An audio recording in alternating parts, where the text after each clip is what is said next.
Don't be afraid to aim high. My goal was when I started my rental business. The whole point behind it was that I didn't want to put my financial security in the hands of a company. That was the whole reason behind this journey was that I didn't trust a company to pay my mortgage every month. So I wanted to build up a rental portfolio that I could live off of if things ever went sideways and I lost my job. So that was how it started. And, I told myself when I started, I was like, okay, well, maybe 25 years is enough time for me to do this, and I hope that I can do it in 25 years, and then, it was like 5 years later, I was financially independent. So yeah, it doesn't take that long. Set your goals high.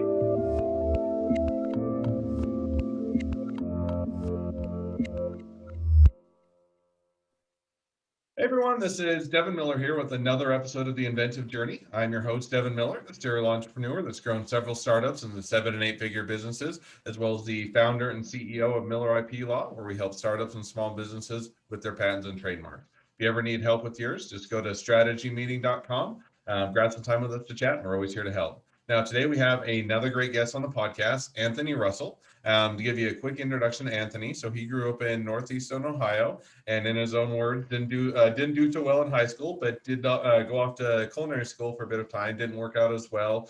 Joined the military, was combat focused, and did some security work, and worked and served in Iraq. And then coming out of that, didn't know what he wanted to do with the rest of his life, and so thought about being a commercial pilot for a period of time. Ended up, I think, becoming a police officer for the military, and he can correct me if I'm wrong there. And then got into software and actually got a degree in software engineering. And then jumped around for a few things, and then ended up going into real estate and focusing on taking care of tenants as opposed to just a bottom line. So, with that much as introduction, welcome on the podcast, Anthony. Thanks. I So appreciate it. So I gave kind of the quick brief run through of, I'm sure, a much longer journey. So why don't you take us back a bit in time to growing up in Northeast Ohio, and how things got kicked off for you in high school? Yeah, sure. So, yeah, pretty accurate. I grew up in Northeast Ohio, and I wasn't great in school. I was a CD student in high school, not a great kid. And yeah, I did do some time at culinary school. I was lost. Didn't know which direction to go with my career for quite a while. It wasn't until long after the military that I finally figured out what I wanted to do. But yeah, like a lot of kids that don't do stellar in high school, I ended up in the military. I was fortunate enough to end up in the military. They squared me away, and I was a military police officer. I served in Iraq for 15 months. I served in the Army overall for about 6.5 years. One During question, that, diving in, and sure, not to interrupt your journey, that's but all right. culinary school to serving in Iraq and shooting guns type of a thing seems like a fairly big jump. So that just hey, culinary school wasn't working out, military seems like a good option. You went and signed up, or how did you make the mind shift from I'm going to cook something to I'm going to go and serve in the military? So I don't know how it is where you're at or where a lot of the listeners are, but when I was in school, if you did bad in high school, you went to vocational school. And yeah, so that was how I ended up in culinary school. I wasn't doing great in high school, and my guidance counselor, in their infinite wisdom, told me I was not a college-bound student. Which jokes on them, because after I got out of the Army, I went and got straight A's in software engineering in college. So but yeah, that's how I ended up in culinary school. And I didn't really care for culinary. It's fun to know how to cook stuff, but it really takes a very special personality to be great at that, and that wasn't me. It wouldn't be me So at all. yeah. I wouldn't even be able to go into culinary school because I can or cook one, as my kids will attest. We, complete aside, we do every Sunday. I do the cooking, and or when I'm or take you my wife a break off, and I'll do all the cooking. And every Sunday after we go to church on Sundays, when we come home, I always I cook chicken nuggets out of the package, nothing special. And then once every on the first Sunday of each month, I do homemade chicken nuggets. So that's the only thing I There can you go. do a good homemade chicken nugget. Everything else I'm terrible at. So I wouldn't have even made it anywhere near culinary school. So good for you to at least make it farther than I ever would. It was interesting. You learn a lot there, you know. I have a little bit of those skills still, not much. My wife doesn't let me near the kitchen very frequently, but every now and then I try and give her a break and get in there and get something cooked. But yeah, I ended up in So the you got military now there. jumping back into, because I know that was a complete aside. So you started in That's the all right. military for a little over 6.5 years. Now that you're coming out of the military, trying to decide what you want to do. So kind of what was the thought process or the next steps in figuring that out? Yeah, so as a lot of veterans know, coming out of the military, you know, you have a ton of tools and really nothing to use them for. That's how I was. You know, I came out of the military. I was an Army sergeant in the military, so you know, I had a lot of leadership skills. Uh, I had worked as a police officer in the military, so I had a lot of law enforcement skills. And I got out, and I didn't want to be a police officer. I'm from Northeast Ohio, so naturally I would have gone to the Cleveland Police Department probably. And it just, I mean, and now things are very tough for police. So they weren't even tough. The environment wasn't nearly as tough back then, and I knew back then I didn't want to do that. So And it was like um, it was in Cleveland, just as a side note. yeah, I would have been in Cleveland. Well, So I went to school in Cleveland when I did law school as well as my MBA degree. I went to Case Western Ohio or Case Western there in oh, very Cleveland, nice. and That's a I good would have wanted school. to be depending on the part of Cleveland. I would have never wanted to be a police officer. As one more, and I know I'm jumping in. Complete aside, I'll give you my what experience with the police and or when I was there. So when I was there, me and my wife loved to when we before we had kids, we go watch there's a dollar theater, and in order to get to the dollar theater, you had to drive through unless you wanted to really go around, but you had to drive through a seedy part of town. And so we go there about every week. That was our kind of our date night for the week. And I remember coming back from the dollar theater one time, and we pulled up to a stoplight, and there's a few cars ahead of us, and the next car ahead of us was an SUV, and we were just sitting there waiting to stoplight, and all of a sudden we had like five people. They were all in their body armor. They jumped out ahead of us, and they started pulling people out of the car in the car ahead of them. And so we're like, and so the light turned green, and we're like, okay, we're going around that. So that was my only experience with the police. But I'm like, okay, I would never want to be a police in Cleveland because it looks scary. So Yeah, that's accurate. It's a tough job, and you know, I don't envy the guys that are doing that work out there. It's a thankless job. It was a thankless job in the Army. I can only imagine in the civilian world. So yeah, and I know Case Western. It's a great school. I went to Cleveland State University, so just the other side of town. But um, So, yeah, so now that I've hijacked your journey twice, that's all right. my apologies. But so now that you are coming back from the military, I think you got into software pro. Or how did you figure out what you're going to do and decide your next step?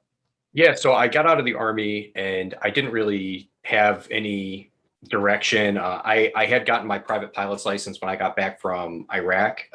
It was something I wanted to do. I wanted to, you know, combat has this really interesting effect on, it has different effects on people, but it had an interesting effect on me. For me, you know, we had a hard time overseas. We lost a few guys, and I felt like when I got back that I had like a second chance at life, and I didn't want to waste it. So when you combine that with the mentality that the military gives you of like, I can't be stopped, you just start diving into stuff. So I got my pilot's license when I got back, and I thought maybe I'd be a commercial pilot. But after I got out of the military, I realized that the salaries just weren't there for commercial pilots anymore, unfortunately. And there is a significant investment in the schooling. I mean, it's like $100,000 worth of schooling, which I would have gotten through my GI Bill, but it wasn't the path for me. So I started looking at other things, and you know, I had always been interested in computers, but I had really low confidence about my my education because of, you know, the experience I had in high school. Uh, but yeah, once you couple that with that military, you know, drive, I said, you know what, I'm going to do this. I'm going to try it. And if I fail, I fail. You know, it is what it is. And I went in there and I crushed it. You know, just straight A's most of the time I was in there. A couple classes I slipped on, but for the most part, A's the whole way through. And I actually ended up getting hired in my senior year of college. I didn't even get to finish. I got hired by a local software company, And it was at that point that I knew that I was on the right path and that I could start investing as well, which is when I started my real estate business. Within 3 months of, or right after I got my first job, I started my real estate business. And that was how I So, got started. one question, because you went in and got a software engineering degree, and then you jumped over to real estate. So was it, and you said you did fairly well in the getting the degree. So what made you go from I want to be coding software and be a software engineer over to real estate? Well, I'm still doing both. I've been doing both for about 11 years. I'm a firm believer in, you know, having a hobby business as well as your full-time career. You really accelerate your investment path when you do that. It gives you a lot of extra force when you can take your paycheck and roll it into investments. So, and not have to live off your investments. So that was actually what we did. I house hacked for about 7 or 8 years of that 11 years. We just recently bought a house for ourselves. We've been living in apartments for almost that whole time, probably 7 or 8 years, just moving from building to building. And yeah, I was taking my paycheck and I bought my first building, and my first building I broke even on for, the first couple of years, just getting started real slow, learning the ropes of being a landlord and living with your tenants.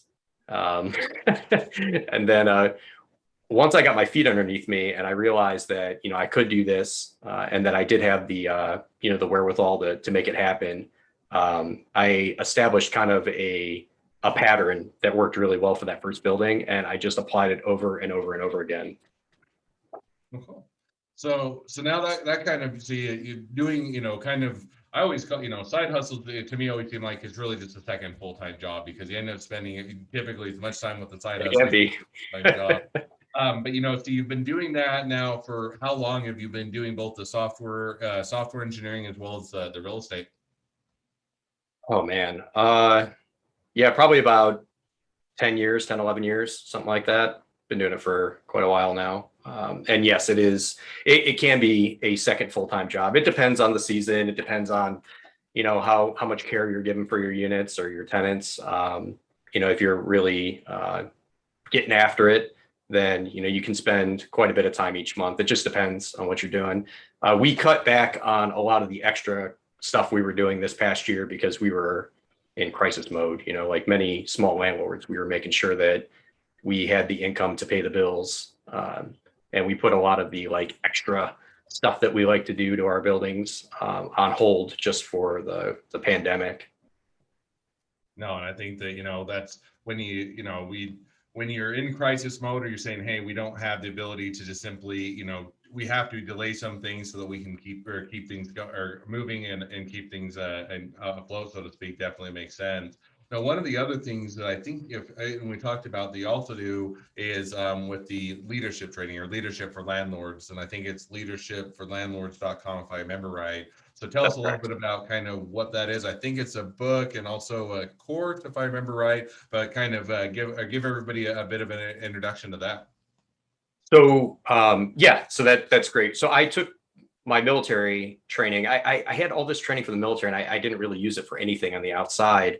And I wanted to apply it, and I started thinking about some of the things that I had learned in the military. And one thing that they teach everybody from day one is leadership. Right from the start, right, the very first thing you learn is to, be a follower and what good leadership looks like. And they build in the principles that I use today. They build that in from day one in basic training, like, caring for those around you, being empathetic to, your soldiers, and making sure that everybody understands the goal so that everybody's on board with it. A lot of people look at military leadership and they think barking orders, like you do this, you do that, and it's so far from that. I mean, there is an aspect of that in the very beginning in basic training, because they're taking this cookie dough civilian and they're turning them into somebody that can follow orders and fight or do their job, whatever their job is. Once that training's over, though, it's very much like a job. And you're dealing with people, you're dealing with your soldiers all day. And if you just bark orders at them, they're not going to respect you and they're not going to want to listen to you. And when you get into combat, that's a recipe for disaster. So instead, what we teach our military leaders is that, you put your soldiers first. You care for their needs, and if they're messed up, you're messed up. If they've got a problem, you've got a problem. And it doesn't matter if it's, 1 a.m. on a Sunday morning. If your soldier needs something, you need to be there to help them. So I took that mentality, and when I got out of the military, I looked at landlording, and I read a lot of landlording books, and I looked at the community, and I looked at how landlords in the community were structuring their business, and especially the ones that were self-property managing, which is most small landlords. So I looked at the way they were approaching their business, and I was kind of disturbed by the mentality that everybody had. Everybody has this profit first mentality, and it's really not that. If you're listening to this right now and you're a landlord and you think that it's profit first, I got news for you. You are in the service business. You are not in the profit first business. Profits do come like any good business. You'll make money as time goes on. But as landlords, we are property leaders. We are servants to the tenants, and the tenants should be getting what they're paying for. They're paying for a service. They're paying for housing service. They're paying for repairs in a lot of cases. They're paying for landscaping or, whatever it might be. That's the service you're providing. And if you provide a great service, then in return, you'll get your rent on time. Your buildings will be taken care of. Your tenants will tell you when there's problems. It'll be easier to vet tenants. Your tenants will tell you when another tenant is acting out or doing something they shouldn't be doing. Having that relationship with your tenants really is an excellent way to run this type of business, especially if you're a small landlord. And that's what my book, Leadership for Landlords, is about. It's about applying what I learned in the military to being a landlord, and how it's worked out for me. Some of the difficult situations that I've dealt with, both from hysterical tenants to ceilings caving in, all types of stuff.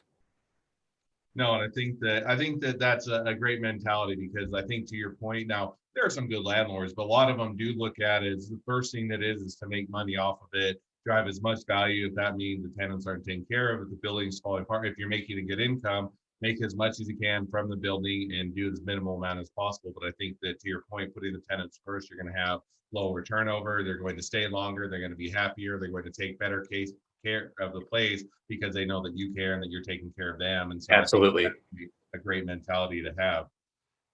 Absolutely. Bless you. Thank you.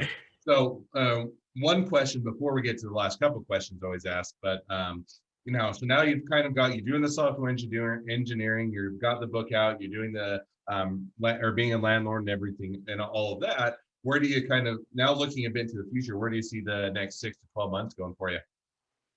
So for us, our main goal right now is to make sure that we get out of the COVID crisis without losing any tenants. We haven't lost any tenants yet. All of our tenants have been able to pay. Some of them needed a couple day extension here or there, but it looks like we're going to be able to make it all the way through this crisis without losing any tenants. And that is our first priority, and making sure that any repairs that are immediate get done. Once that's done, then we're going to start migrating back into doing cosmetic improvements around the properties. And I had a couple things I wanted to get done this year, like we needed one of our driveways rebuilt.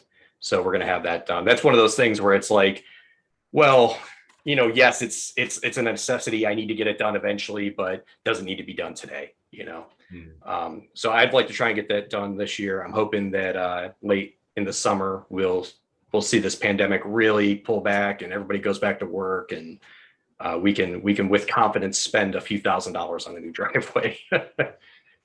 Hey, it always will be nice to have a nice driveway for people. No, and I think that For makes sure. sense. Is that you're saying, hey, when things come up, our first thing is to take care of that. We have the ability to keep things afloat, keep things moving forward, and be able to keep taking care of people. But then it seems to get more back on solid ground. I like the, hey, we're going to go back to fixing things up, taking care of the tenants, making sure everything is done, because that's what got us through in the first place. So that's sounds like a great place to drive forward on. So now with that, as we kind of now taking you through, or taking everybody or through your journey, as well as a little bit of where you're heading in the future. The next thing that, or I always ask 2 questions at the end of these podcasts, and so we're going to jump to those now. So the first question I always ask is, along your journey, what was your worst business decision you ever made, and what did you learn from it? Oh man. So I think we all make mistakes. Obviously, let me preface it with that. And I'll be fully transparent with this. So don't send me any hate mail if you don't like this story. But I had a couple tenants. I like to relate everything back to a story with the tenants because I think that's the best way to learn is through my mistake here. So I had a couple tenants that they weren't getting along. We'll say that. A lot of our buildings are older buildings, a lot of buildings in Ohio from the early 1900s. And this is a multi-unit building. It was a 4-unit building. And I had 2 tenants, one upstairs and one downstairs, that were not getting along. Now, I have always made it a hard, fast rule from day one to remain professional. Okay. When you're communicating with tenants, you don't swear, or if you do swear, keep it light.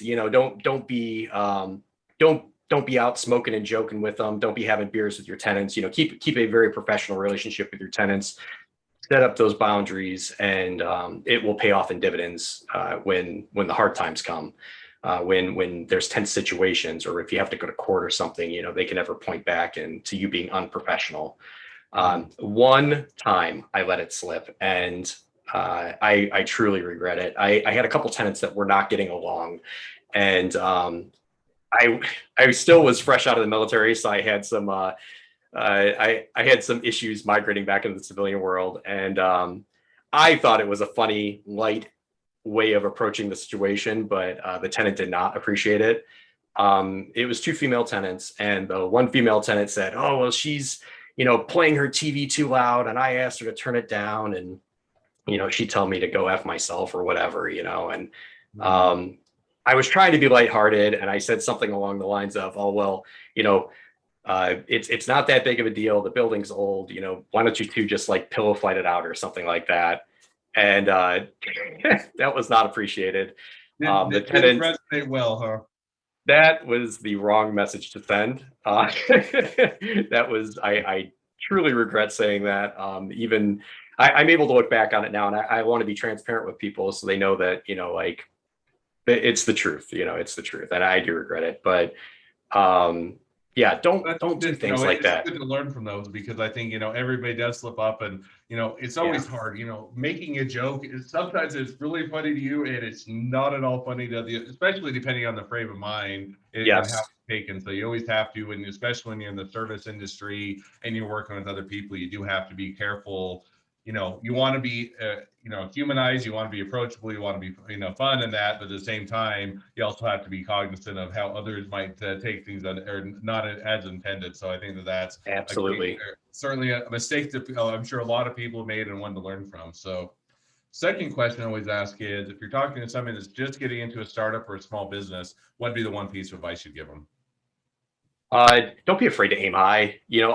My goal was, when I started my rental business, the whole point behind it was that I didn't want to put my financial security in the hands of a company. That was the whole reason behind this journey, was that I didn't trust a company to pay my mortgage every month. So I wanted to build up a rental portfolio that I could live off of if things ever went sideways and I lost my job. So that was how it started. And, I told myself when I started, I was like, okay, well, maybe 25 years is enough time for me to do this, and I hope that I can do it in 25 years, and then, it was like 5 years later, I was financially independent. So yeah, it doesn't take that long. Set your goals high. Because, once you achieve them, then you're like standing there looking around like, okay, what now? Yep. Um, I think, and I'd yeah. add on to that. I think you should set your goals high, because even if you don't attain them, people say, well, don't set them so high that you can't attain them. Yeah, if you make it so I'm going to go to the moon in 5 years, probably as an individual, not attainable unless you're NASA. But For sure. if but shoot your or set your goals so that you are stretching, that you are reaching to get them, and it does push you to do it. But then also, I think, or continue to set goals along the way so that you don't just one day reach your goal and you're done. But over that course of the 5 years, you've already continued to set additional goals. So now that you're continuing to improve, and I think that that is definitely a great piece of advice. For sure. Was people want to reach out to you, they want to connect, they want to be a tenant, they want to be a or they want to get your book, they want to learn more about your leadership program for tenants, they want to be an employee of yours, they want to be an investor if you have investors, they want to be your next best friend, any or all of the above. What's the best way to reach out, contact you, or find out more? Sure. So if you want to get in touch with me, the best way right now is just go to leadershipforlandlords.com. You'll see the pre-order for the book on there. We're supposed to go live in a few days with it. And there's a contact form down at the bottom. You can sign up and reach out to me. There's also all the social media, Facebook, Twitter, Instagram links on there as well. So people feel free to reach out. I'm always looking for interesting ways to partner or do new investment ideas or things like that for sure. All right. Well, I definitely encourage everybody to reach out, contact you, find out more, and maybe one day one of the listeners will be one of your tenants. So, well, with that, appreciate you coming on the podcast. It's been it's been a pleasure. Now, for all of you that are listeners, if you have your own journey to tell and you'd like to be a guest on the podcast, feel free to go to inventiveguest.com, apply to be on the show. We'd always love to have you. Two more things as a listener. One, make sure to click subscribe in your podcast player so you know when all of our awesome episodes come out. And two, leave us a review so other people can find out about all of our awesome episodes. Last but not least, if you ever need help with patents, trademarks, or anything else for business, feel free to reach out to us. Just go to strategymeeting.com and we're always here to help. Well, thank you again, Anthony, for coming on. It's been Thank fun. It's you. been a pleasure. Wish the next leg of your journey even better than the last. Thank you.